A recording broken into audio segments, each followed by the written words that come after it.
the descendants of escaped Nazis, and they put together a town down there. I mean, the way the Nazis were able to flee is... I can't read enough of that. I mean, that's what Jamie and I were talking about. It's like, dark.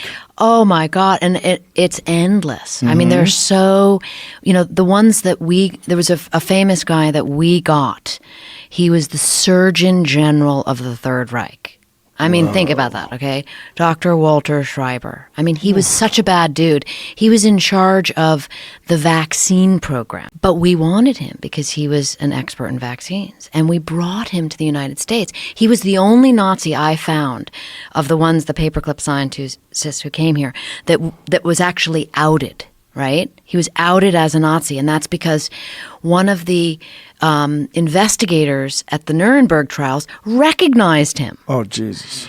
And he's the only one we got out of here. And guess where he went? Argentina. And lived out the rest of his life there. The show was called Finding Hitler. They were trying to find evidence that Hitler somehow escaped. It was really a bullshit premise of the show. But what was interesting is that there were thousands and thousands of Nazis that made it to Argentina and set up shop. It's throughout South America. There's a lot of Germans down there. It's kind of weird. If you can imagine me on book tour of like the kind of questions I get, because we're talking, right? Having written books about Area 51, Nazis, right? Assassins. How